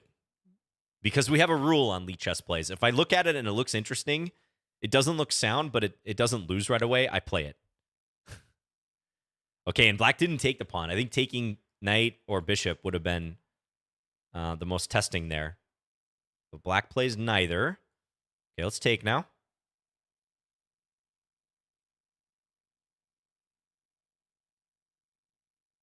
We're taken.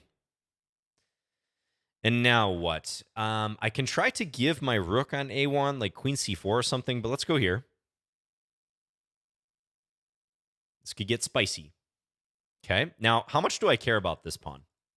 This is a key question. Queen takes doesn't quite work because bishop takes and black's not obligated to take. I can maybe go here, give this pawn just king h1. I think I should do that because to me, it doesn't look like it's worth losing sleep over black taking here with check when there's no follow-up, and black will have to reckon with this. I'm gunning for the c5 pawn. So very interesting situation.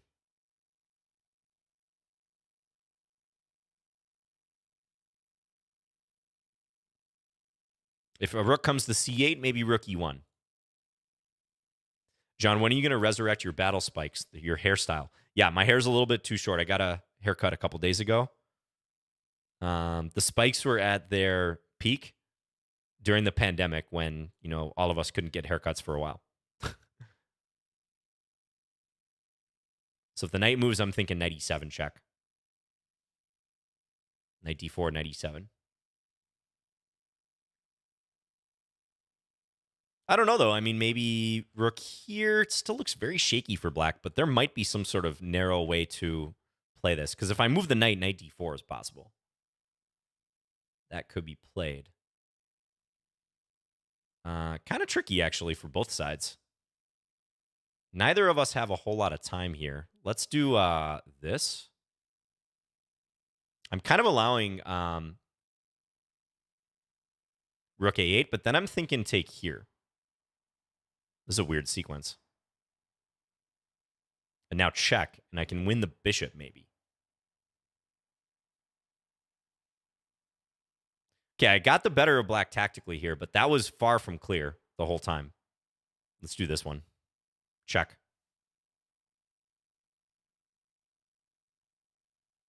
That was far from clear. Thank you for the game, Boff. Really tricky one.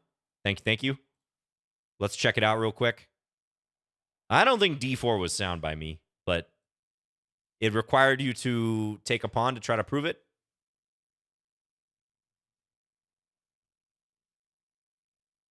The computer wants me to go like rook b1 or queen a4 first. Yeah, bishop a3. If my bishop gets screened out there, then I probably don't have much. I think you played quite well. Oh, I missed knight takes b6. Huh. I missed that I could do this now. I was kind of focused on what was going on in the middle of the board, that this pin escaped my attention. And apparently if you do knight d4, I can probably just take d7, huh? Yeah, and then this is always hanging too. All right. So we both overlooked that idea. I still have knight takes b6. Whew, look at that. Knight takes d4. The engine is saying, you should absolutely call my bluff. I forgot what I was thinking about here, like queen a6 or something. That would be bad, apparently. Okay. Yeah, the engine just eats white alive here. But you did a very natural thing. Like, you wanted to get your king out of the center. Now I felt like I had some initiative, although, again, this was far from clear. Apparently, you're fine after rook f e8. Bishop d4. Yeah, the engine is going to be an absolute monster in this type of position. Bishop d4. Once you see it, once the engine points it out, you're like, oh, that makes a lot of sense. It defends c5. It cuts the rook's defense of the knight on d5. And maybe even bishop takes f2 someday could be a thing. And then apparently you're in trouble after this.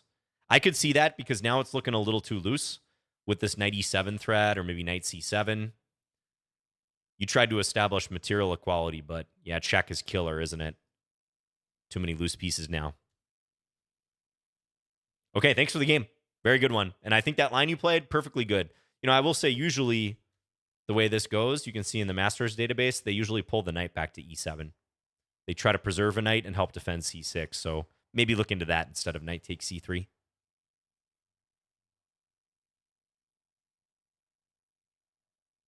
Thanks for the game. Okay, Sri, you're up next. Let's play e4 again.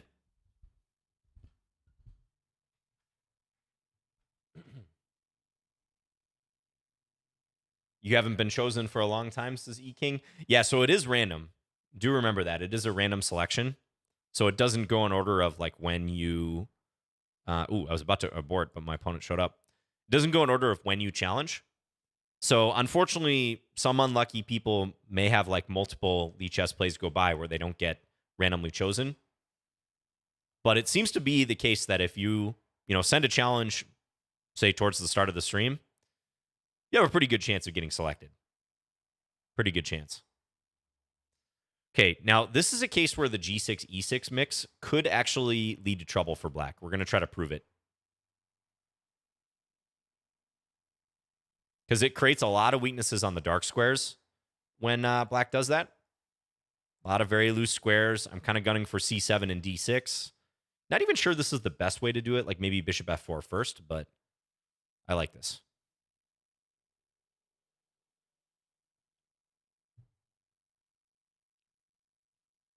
All right, we might need a mod in the Twitch chat. Lopare, if you're still around.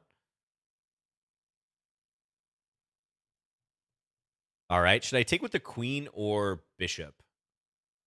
Queen or bishop? Bishop takes maybe knight f6. And then I don't think I have a threat down there. So let's take with the queen.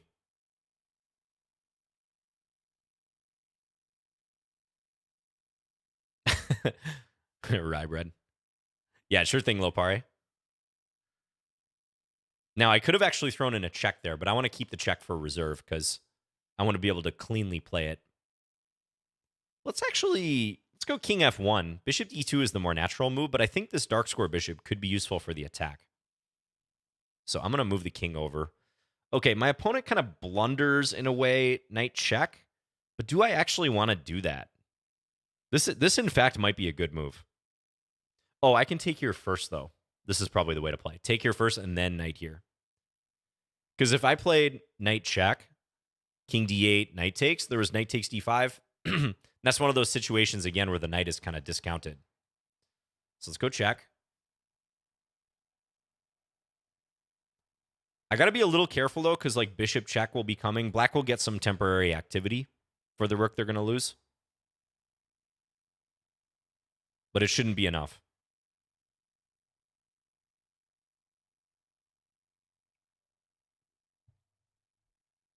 Okay, take. So this will regain the knight. And I got to go here. If black had a rook that was able to come down, that would, of course, be a disaster. But we're kind of saved from that for now. Check. Nah, it doesn't really do much. Let's just go a3. We'll kick the bishop back. Bishop d2, probably also a good move. Need to figure out this situation, get my rooks into the game, that sort of thing. And then the material should tell. Go bishop here. Maybe 95. Yeah, looks annoying. We'll see where that black king steps. Could take this one, but I'm going to go for coordination more so than anything else. When you're up like a certain amount of material, like 2, 3 plus points of material, it may make more sense to better take away your opponent's counterplay than focus on increasing the material advantage. Like you've already almost like won the game material wise. You might want to play to shut down their play. King d5 bold. I like it. Should I take here? Take rook f8. Take rook f8 is kind of interesting. I'm going to play it. Let's take.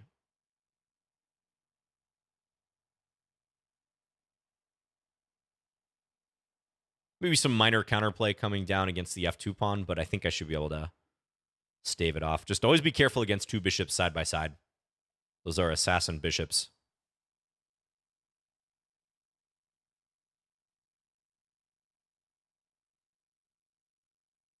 Whoa, bishop takes f2. Well, I know my response. Yeah, so this kind of lines up here, but I don't really buy it. I don't think this should be good. I'm going to check here. And I'm actually going to give my rook for the knight to really shut down black's play. Because, again, I'm already up a sufficient amount of material. I don't need to mess with any sharp lines. We're going to give back a little bit of material just to clarify things. Be up a piece. Whoa, doesn't take it. My opponent did not take my rook. But they might regret that.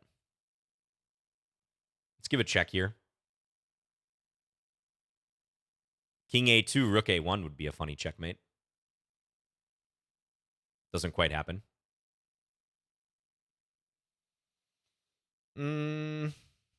I still want to set something up like that, so let's do this. I think black's gunning for this move, but there's not much of a follow-up.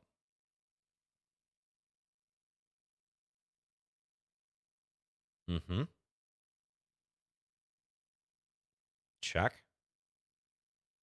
Okay. We win. Thanks for the game's tree. So you accepted the Smith-Morra Gambit. Again, a little risky to mix e6 and g6 this early. You can play them separately, but mixing them doesn't typically fly unless you have a6 in the mix, maybe, which stops knight b5. That said, I don't know that I played this like 100% correctly. Looks like the engine wants me to go bishop f4 castles right away. Knight b5, though, to me seems pretty natural. The engine says you don't necessarily have to panic yet, knight f6, but you've got some stuff to think about on these squares with these type of moves coming in. a6 with more dark square weaknesses. Yeah, so that's the thing. Like, black does establish a lot of pawns on light squares. Sometimes there's knight d5 sacrifices. If you play the Smith-Morra, you'll be well familiar with that.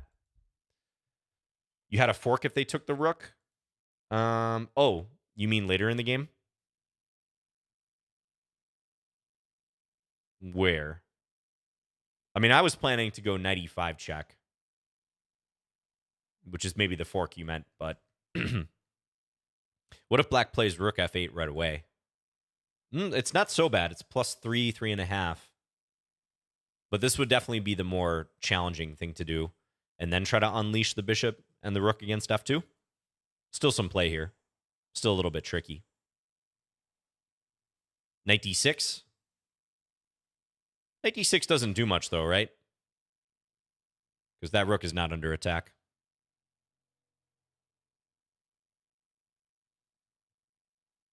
All right. Thanks for the game. I think we have time for maybe 2 more games. Oh, Spooky Pants. You get it again. So Spooky Pants, for some reason, is in the algorithm. Not really, but they're getting chosen twice. That's okay, Kenny. Yeah. I've hallucinated forks as well. So I think I played c5 last time against Spooky Pants. Let's play something different. Let's go, let's do like a Budapest Gambit style idea. Now, a common blunder here would be bishop g5. Do not play bishop g5 Spooky Pants.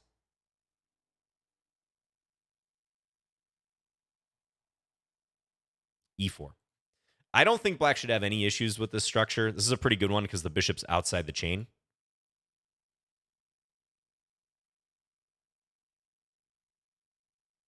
So we got knight g4 potentially coming in. Already a little tricky for white to handle. Should I play it? There is knight h3 as a defense, I suppose. I think I'm going to castle first. a3 doesn't look necessary. It doesn't do a whole lot. Okay, let's take. c6, knight g4. All these moves come to mind. I'll go knight g4 now. Hit this pawn.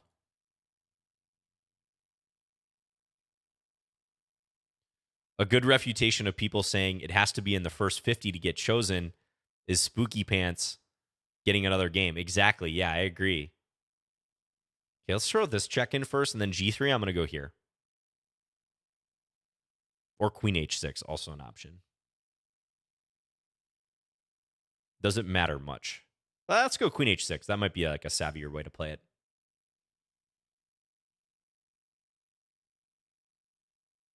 Attack this. Very annoying pawn for white to defend. They could go here or here.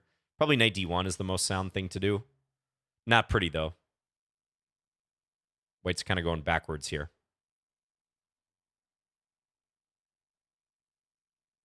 And now I can take e3.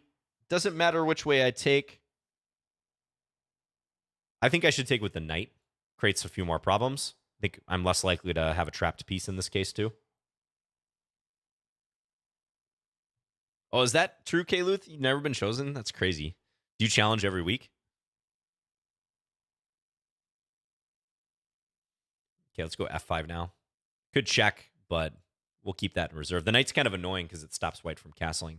You can't castle through check, remember. You don't challenge that often? Ah, got it. Okay. Ooh, and this is a really unfortunate move because of check, and white can't defend the queen. Previously, there was king d1.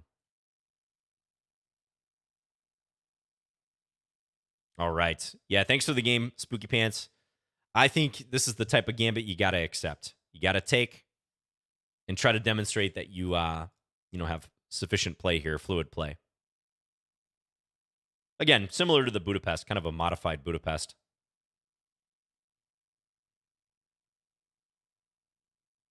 King f2. King f2, knight g4, king e1. Oh, yeah, where could white have played king f2? I guess you could try it here. Check. Yeah, I guess I'd probably trade and then back the knight out. But that might be something like white's best option at that point. Yeah. Okay, thanks for the game. But yep, some of those early gambits of pawns, the engine just absolutely despises e5. Should be captured. Same thing with the England gambit, guys. Take that pawn. Don't decline that gambit. It's a terrible gambit. Don't decline it. Again, this type of line, this is pretty much winning for white if you know what you're doing. Check, bishop d2, take, knight c3. If you study this a little bit, you will have great results. Trust me.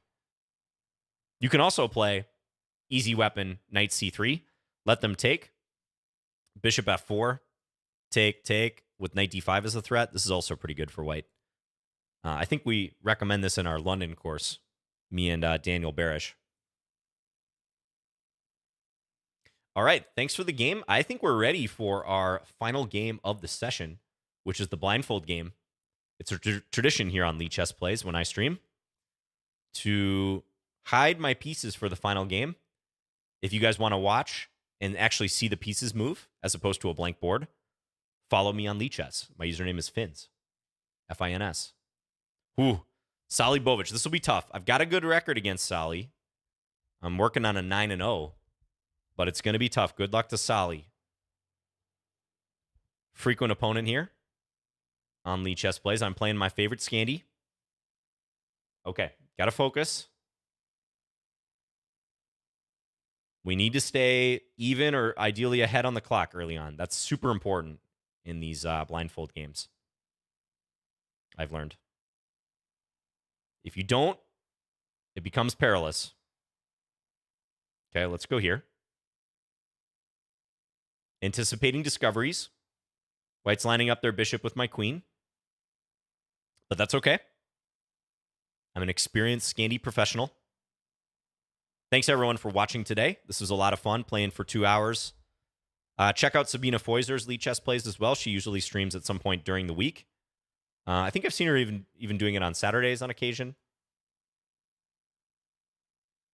So you can definitely challenge her as well when you see her streaming. Yes, I'm sure you will, Rybread. I'm sure you're going to try to get me next time. Okay, 94. Drop the queen back here. It is under attack. I think if Sally takes on f6, I'm going to take with the pawn. I'm going to take with the pawn and try to attack. Let's pre-move it.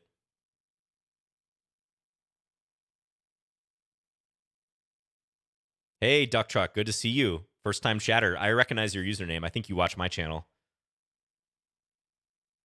So if you guys like my content and you haven't checked out my personal channel, feel free. It's just my name, John Bartholomew, all one word on Lichess. Okay, g3. I think that's an idea trying for bishop f4. Looks a little bit slow, though. I might still castle long, but let's just do this for now.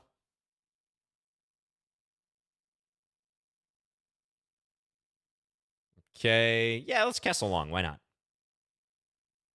Well, I see kind of why not. Let's go knight f6 first. We'll see where white puts the queen. I'm definitely tempted to castle long and try to attack. I've got a big time edge here. This is nice. Queen back to e2. Okay.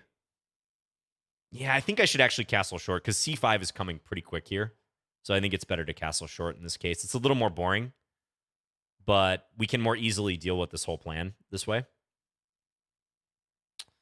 Let's go queen d8. Even though I'm retreating for the moment, this actually is pretty nice for me. I think my opponent just hung this pawn. Just double checking. Pretty sure that pawn's just hanging. Let's take it. My queen's been bopping all around the board.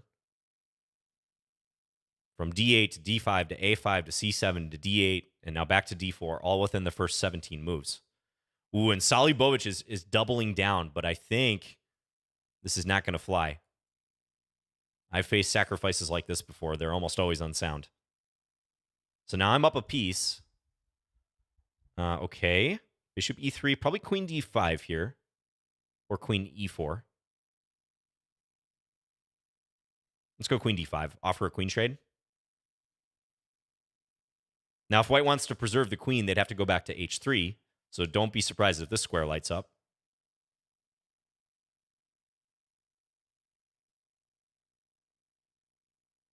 Bing. There it goes. But I can take here now. Take. I think I should be able to stay on the defense of the bishop. Like rook d1, queen e5. Rook fd1. Yeah, let's go here now. Stay defending here. And now queen e2. Queen e2 or queen h5. Let's go queen e2. Hit f2. Very passive situation for white. Also, little time. Rook f1. Okay, knight e4 looks good. Yeah, let's jump in. Again, hitting f2. Okay, and now I should have something savage here. Bishop e3. Yeah, there's multiple ways to play this. Let me just think. Rook takes f2 is pretty savage too, but I think I just like...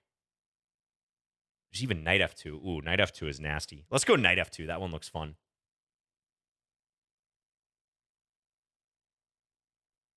And then take here.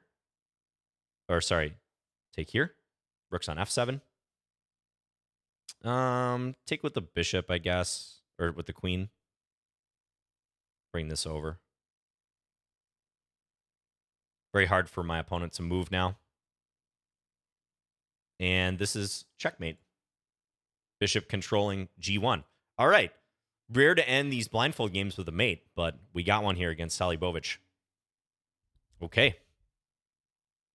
Thank you for the game, Sally. Yeah, you were just too aggressive when you went for knight g5, knight takes e6.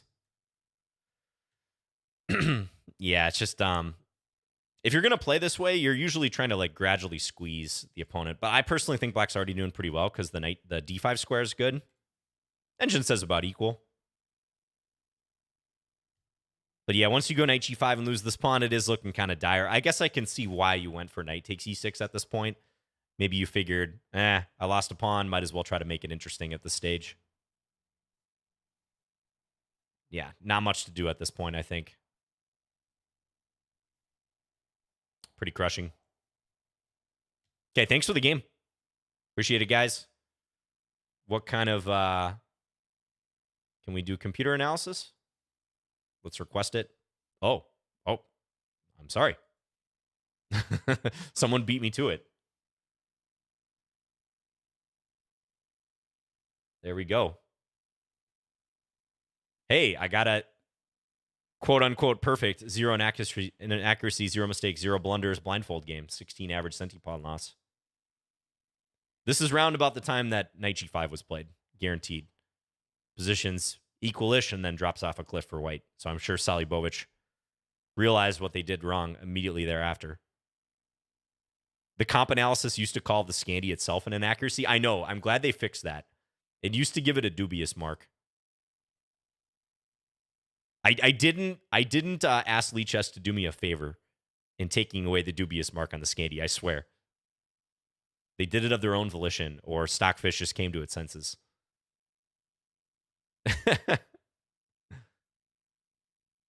All right. Well, thank you guys so much. This was Lichess Plays, 2 hours of 3+0 Blitz. Again, check out the other Lichess Plays streamers like Sabina. She's usually doing it on a weekly basis. Thanks, everyone, for challenging. Thanks to the mods. Check out all the features on Lichess. There's tons of them. Puzzles. The learn features like study. That one's one of my favorites. Practice. Coordinate trainer. You can go to the broadcast tab. Check out all the current events going on in the chess world that are being played live, like the St. Louis Blitz and Rapid, as we see here. I'm going to go check out these games after we end. And once again, if you didn't get a game today, apologies. It is random. But feel free to challenge next time. I look forward to your guys' challenges. So thanks, everyone, for watching on Twitch and YouTube, and also in the future.